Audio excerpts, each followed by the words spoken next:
2 minutes pour comprendre aujourd'hui comment se servir d'un défibrillateur. Alors un défibrillateur, c'est quelque chose de très très important. On en trouve de plus en plus dans les lieux publics. Je suis avec le professeur Éloi Marijon, vous êtes cardiologue. Des défibrillateurs, vous en avez d'un autre type dans les hôpitaux. Celui-là, c'est celui destiné véritablement au grand public. Comment on s'en sert de ça? C'est extrêmement simple. Ça, c'est un défibrillateur externe automatique.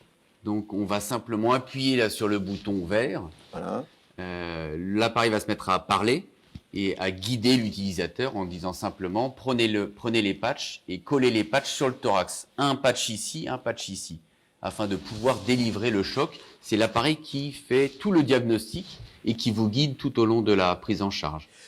À quel moment on se sert d'un défibrillateur? On se sert d'un défibrillateur quand on suspecte un arrêt cardiaque, c'est-à-dire quand un patient, un sujet tombe et ne répond plus et respire anormalement. C'est pas un malaise où les gens tombent comme ça, c'est pas un malaise vagal. C'est on tombe et il n'y a plus aucune réaction. Voilà, patient est au sol, est tombé et n'a plus de réaction et respire de façon anormale. Donc là, on débute le massage cardiaque immédiatement. Exactement. Massage cardiaque a débuté immédiatement, c'est le plus important. Et 2, c'est... On cherche un défibrillateur et si on en trouve un, donc on le met en route. Alors on va le mettre en route là tout de suite.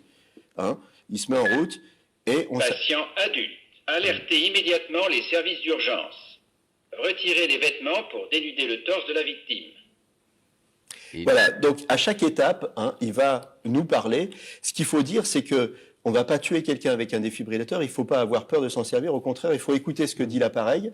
Et de toute manière, si le patient n'a pas besoin d'un choc, l'appareil ne va pas se mettre en route. Exactement, l'appareil est suffisamment intelligent pour tout gérer, on ne prend aucun risque et tout le monde pourra s'en servir sans aucun problème. Voilà, mais le massage cardiaque doit être associé à cet usage. On ne prend jamais un risque à essayer de sauver une vie. Non.